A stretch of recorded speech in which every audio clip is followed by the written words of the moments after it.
প্রথমে কড়াই গরম করে নিয়েছি, তার মধ্যে 2 চামচ ঘি দিয়ে দিয়েছি।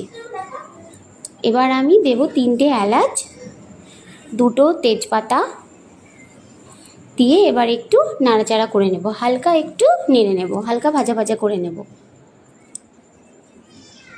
এটা নাড়ার পর তারপর আমি সিমুইটাকে এটার মধ্যে কেটে দিয়ে দেবো, 1 প্যাকেট সিমুই দিয়ে দেব। এবার আমি সিমুইটাকে ভালো করে একটু ভেজে নেব, একটু লাল লাল করে ভেজে নিলে বেশি ভালো লাগে, একটু লাল লাল করে ভেজে নেব। আমি এখানে লাল লাল করে সিমুই ভেজে রেখেছি। তারপর এটার মধ্যে কাজু কিশমিশ দিয়ে আর একটু ভাজা ভাজা করে নেব। আর একটু আমি এখানে নেড়ে নিয়েছি, এখানে একটু ভাজা হয়ে গেছে। তারপর আমি দুধ গরম করে রেখেছিলাম, এখানে 1 কেজি দুধ নিয়েছিলাম, দুধটাকে আমি ভালো করে ফুটিয়ে রেখেছিলাম, একটু গাঢ় করে ফুটিয়ে রেখেছিলাম। এরপর এটার মধ্যে আমি দুধটা দিয়ে দিলাম। এবার এটাকে ভালো করে ফুটতে দেব কিছুক্ষণের জন্য, আর একটু নাড়াচাড়া করে নিতে হবে, দিয়ে কিছুক্ষণের জন্য ফুটতে দিয়ে দিলাম।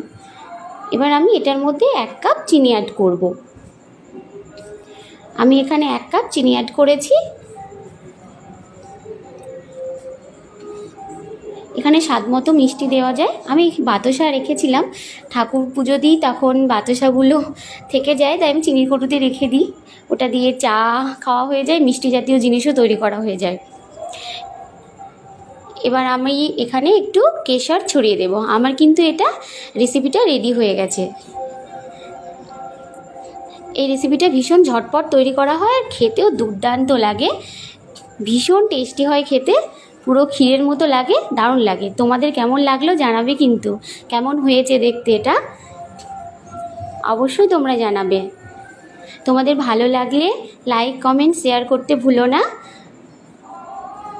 ফেসবুক থেকে দেখলে ফলো করে দেওয়ার অনুরোধ রইল, আর ইউটিউব থেকে দেখলে সাবস্ক্রাইব করে দেওয়ার অনুরোধ রইল। চলো দেখি আমার 2 চানা এখন কি বলছে, ওদের কেমন লাগছে। ওর দিদি কিন্তু ওকে খাওয়াতে ব্যস্ত, দিদি এখন ওকে পায়েস খাইয়ে দিচ্ছে। পায়েস খেতে কেমন হয়েছে?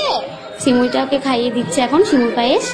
পাপার ভীষণ ভালো লেগেছে, ইয়াম্মি হয়েছে পায়েস। ওর দিদি ওকে ভীষণ ভাবে টেক কেয়ার করে, আমার থেকে ভালো দেখে ওর ভাইকে। ইয়াম্মি হয়েছে মাম্মা।